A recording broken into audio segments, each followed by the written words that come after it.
కాశ్మీర్లోని పహల్గామ్లో నిన్న terrorist attack జరిగింది. 28 పీపుల్ని వాళ్ళు చంపేశారు. అందులో మంజునాథ్ అనే వ్యక్తిని కూడా చంపేశారు. వెంటనే వారి భార్య, నా భర్తను కూడా చంపేశారు కదా, నన్ను కూడా చంపేయండి అన్నప్పుడు వాళ్ళు ఏమన్నారో తెలుసా? మిమ్మల్ని మేము చంపము, ఇలా నీ భర్తను చంపానని చెప్పి మీ మోడీతో చెప్పుకోండి అని చెప్పారు. అసలు ఏం జరిగింది ఫుల్ డీటెయిల్స్ మీకు చెప్తాను. వీడియో మిస్ అవ్వకుండా ఉండాలంటే వెంటనే లైక్ బటన్ కొట్టండి. పల్లవి, మంజునాథ్ అండ్ తన కొడుకు ముగ్గురు కలిసి 19th రోజు కాశ్మీర్ ట్రిప్కి వెళ్ళారు. సో కాశ్మీర్లో రకరకాల ప్లేసెస్ అని తిరిగారు. 3 days అంతా బాగుంది. 3 days స్పెండ్ చేసిన తర్వాత ఏప్రిల్ 22nd రోజు కాశ్మీర్లోని పహల్గామ్ అనే ప్లేస్కి వచ్చారు. సో పహల్గామ్ అనే ప్లేస్లో మౌంట్ హోటల్ అనే ప్లేస్కి వచ్చారు. సో ఈ మౌంట్ హోటల్ దగ్గర ఉన్న మినీ స్విట్జర్లాండ్ అనే వ్యూ పాయింట్కి వాళ్ళు వెళ్ళారు. సో వీరితో పాటు చాలా మంది టూరిస్టులు ఉన్నారు. ఆ చాలా మంది టూరిస్టులు కూడా వీళ్ళతో పాటు ఆ వ్యూ పాయింట్ని ఎంజాయ్ చేయడానికి వెళ్ళారు. సో వ్యూ పాయింట్ని ఎంజాయ్ చేస్తున్నారు. 5 minutes అయింది, అంతా బాగానే ఉంది. ఒక 5 minutes తర్వాత గన్ ఫైరింగ్ సౌండ్. ఏంటంటే కాశ్మీర్ ఆర్మీ తిరుగుతూ ఉంటుంది, ఎప్పుడు ప్రొటెక్షన్ ఉంటుంది కదా, ఒక ఆర్మీ డ్రిల్ జరుగుతుందేమో అని చెప్పి అందరు లైట్ తీసుకున్నారు. అందరు వ్యూ పాయింట్ ఎంజాయ్ చేయడం స్టార్ట్ చేశారు. 5-10 minutes తర్వాత జనాలందరూ పరిగెత్తడం కాలేదు. సో వెంటనే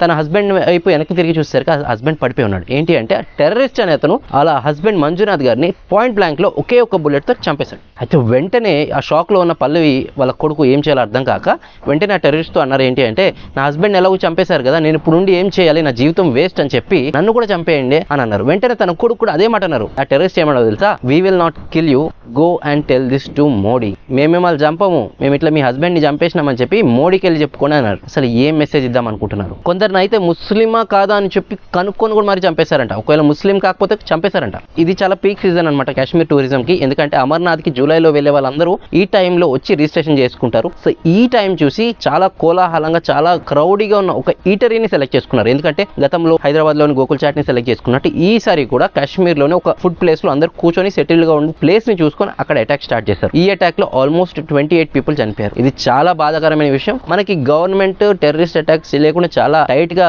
సెక్యూరిటీ ఇస్తుంది. అయినా సరే టెర్రరిస్ట్ అటాక్స్ జరుగుతున్నాయి అంటే ఇది చాలా నెగిటివ్స్ అని చెప్పుకోవాలి. ఎందుకంటే ఇలాంటి టెర్రరిస్ట్ అటాక్స్ జరిగినప్పుడు మనందరం ఒక్కటిగా పోరాడాలి. ముస్లిమ్స్ కాకపోతే చంపేస్తారా? మా దేశంలో ముస్లిమ్స్ ఉన్నారు, హిందూస్ ఉన్నారు, క్రిస్టియన్స్ ఉన్నారు, బుద్ధిస్ట్ ఉన్నారు, సిక్స్ ఉన్నారు, జైన్స్ ఉన్నారు, అందరూ ఉన్నారు. మన ఇండియా స్పెషాలిటీ అది ఏంటి అంటే యూనిటీ ఇన్ డైవర్సిటీ. ఎంతమంది ఎన్ని రాష్ట్రాలు ఉన్నా అన్ని రకాల ప్రజలు అన్ని రకాల రాష్ట్రాలకు వెళ్ళి అన్ని రకాల వ్యాపారాలు చేసుకుంటారు, అందరితో కలిసిమెలిసి ఉంటారు. మన దేశం స్పెషాలిటీ అదే. మా దేశంలో ముస్లిమ్స్, హిందూస్ అని అందరం కలిసే ఉంటాం. గైస్, నేను చెప్తుంది ఏంటి అంటే టెర్రరిస్ట్ అటాక్స్ ఎందుకు జరుగుతాయంటే మన వీక్ పాయింట్స్ చూసి జరుగుతాయి. మన వీక్ పాయింట్ ఏంటి అంటే మనం యూనిటీ ఇన్ డైవర్సిటీలో ఉంటున్నా కూడా మన దేశంలో కాస్ట్, రిలీజియన్, స్టేట్ ఇలా డివైడ్ అయిపోతున్నాం మనం. South India, North India, Hindu, Christian, Muslim, నువ్వు ఎస్సీ, నువ్వు బీసీ, నువ్వు ఓసీ, నువ్వు దళితుడివి, ఇట్లా మాట్లాడుతున్నాం. మొన్న రీసెంట్ గా పిఠాపురంలో దళితుల్ని ఊరు నుంచి బహిష్కరించాడంట. అంతకు ముందు గౌడ్లని టెంపుల్లోకి రానివ్వట్లేదంట. ఇలా ఎన్ని జరుగుతున్నాయండి. ఒకటి వచ్చి సౌత్ ఇండియా అంటారు, ఒకటి వచ్చి నార్త్ ఇండియా అంటారు. మీరు సౌత్ ఇండియన్స్, మేము నార్త్ ఇండియన్స్ అంటారు. ఒకటి వచ్చి హిందూ, ముస్లిం అంటారు, ఒకటి వచ్చి క్రిస్టియన్స్, మైనారిటీస్ అంటారు. ఇలా